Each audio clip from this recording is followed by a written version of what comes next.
everyone, it's Anya from Cooking with Plants, and today I'm making vegan cheese.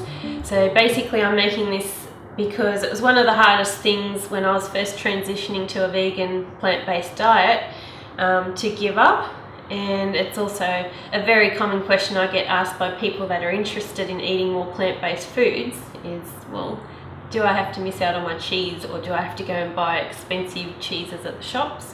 And no, you can make your own pretty easily, so I'll show you that now.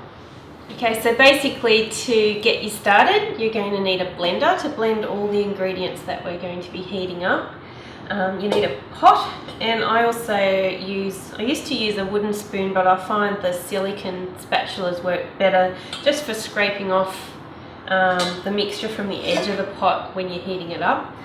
So that would be my recommendation, and just a few containers that you're going to set your cheese in. So I like to use these mini cake tins that just release at the end once the cheese is set, and you can basically have a nice set round cheese. So that's what I prefer to use. I know I've also made it a few times with some glass bowls, very low sort of glass bowls. It'll set nicely and you can turn it out quite easily as well. So that's what you need before you begin. So the first step with the cheese is going to be adding everything to your blender. Okay, so for your ingredients today, you're going to be starting with the soy milk. This has a higher protein level than a lot of the other non-dairy milks, and that protein level does help to set the cheese. So 1.5 cups of soy milk is going to be your base. Then we're adding 1/2 cup of raw cashew nuts. So you don't want salted nuts, just raw plain cashew nuts. 3 tablespoons of almond meal. Ground almond meal is going in. And then 1 tablespoon of lemon juice, which is the acidic flavour within the cheese. 3 tablespoons of grapeseed oil. You could also use olive oil, or if you've got a neutral tasting coconut oil, you could use that as well. But today I'm using 3 tablespoons of grapeseed oil. Then I've got agar powder, which has been mixed with boiling water. I've mixed 2 tablespoons of agar powder with 1/2 cup of boiling water, stirred it around, and then I've also added another 2 tablespoons of hot boiling water just to make it a little bit thinner and help it to set. So that needs to sit about 5 to 10 minutes just to activate it before you use it. Basically it won't activate in cold liquids, so you're best to have that pre-made ready to go. Then our next ingredient is going to be 2 tablespoons of miso paste. Doesn't matter which colour you use, white or red, but a good quality miso paste, 2 tablespoons. Then next is any spices or flavourings that you prefer. I've used a teaspoon of vegetable stock and 1/2 teaspoon of white pepper and 1/2 teaspoon of Himalayan salt. But you could also add any flavourings. You could put smoked paprika, you could put onion powder, garlic powder, whatever spices you have on hand. You could add herbs in and get very creative, but this is the base that we're going to be using today, so let's get started. Once all the ingredients are in the blender, you just need to blend it up for a minute or 2 until it's all smooth and creamy.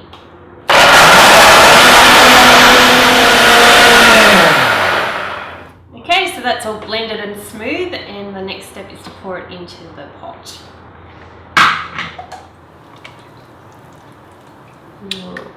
That is looking yummy. Okay, so just make sure you scrape everything out of here. Okay, so you want to start this on a high heat and just constantly keep stirring it for about probably 3 minutes, 3 to 5 minutes. Then turn it down to a medium heat and just keep stirring it until it thickens. Probably all up you'll be going for about 5 to 10 minutes. But yeah, just keep an eye on it so it doesn't burn on the bottom or anything, and that it just stays evenly mixed. And this is where the spatula is good, because you can just scrape bits off the side and mix them back in. So okay, so this has been going for about 2 minutes now.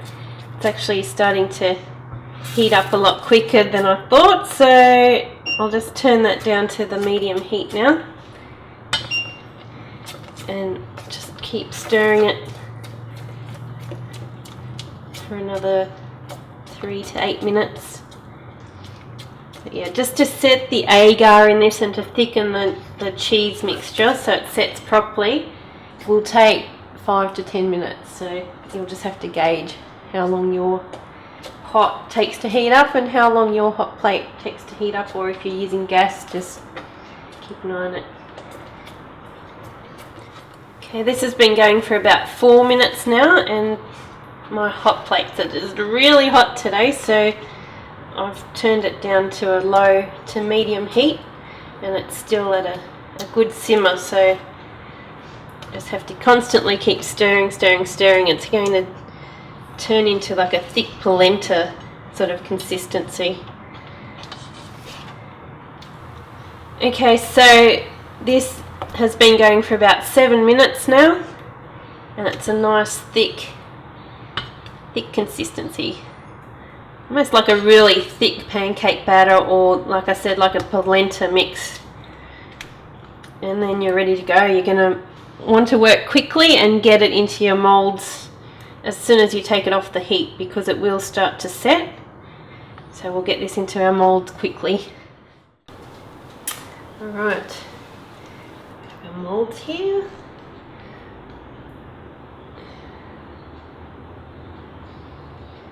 Put that in.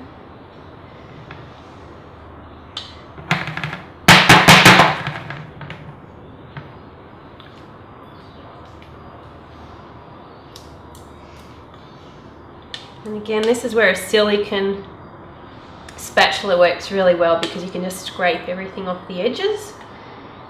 Okay, so once you've got all your mixture in here, just try to flatten it out a little bit. Doesn't matter too much, because you're going to be turning it the other way around later anyway. And taste test any bits that have come off on your hands. Alright, so now I'm going to put these in the fridge and let them sit for about half an hour, and then I'll show you the finished result. Okay, so it's been about 25 minutes. I couldn't quite wait the half an hour. I'm ready to dig into this cheese. So it's still reasonably warm, so it can easily sit in there for another half an hour, or even if you wanted to set it overnight, however long you've got. But this has been about 25 minutes, so that out. Turn that over. Oh. Yay. Yum. There we have yummy, yummy cheese. If you wanted to flatten the bottom, you can, but I'm going to be lazy and just put it on my serving platter like so. And I'm going to chop up the other one as well, and I'll show you what the finished chopped up product looks like in a minute. So I just wanted to add another comment as well. With this recipe, you can add what's called nutritional yeast, which is a great thing for vegans to use, or vegetarians, just to increase your B12 levels, and it has a cheesy flavour. So you could easily add about 1/4 cup of this to the recipe, the base recipe, to give it a bit more of a cheesy flavour. So that's totally optional and up to you. It's a little bit expensive, so not everyone may be able to afford it, but if you do have it on hand or you'd like to give it a try, it's called nutritional yeast, not brewer's yeast. Make sure you get the nutritional yeast savoury flakes. So I've just cut off a piece of my cheese. It hasn't quite set as firmly as I'd like in the middle, but again, just let it sit in the fridge and be patient. But I'm not going to wait, I'm going to have this right now. So take a cracker and enjoy this.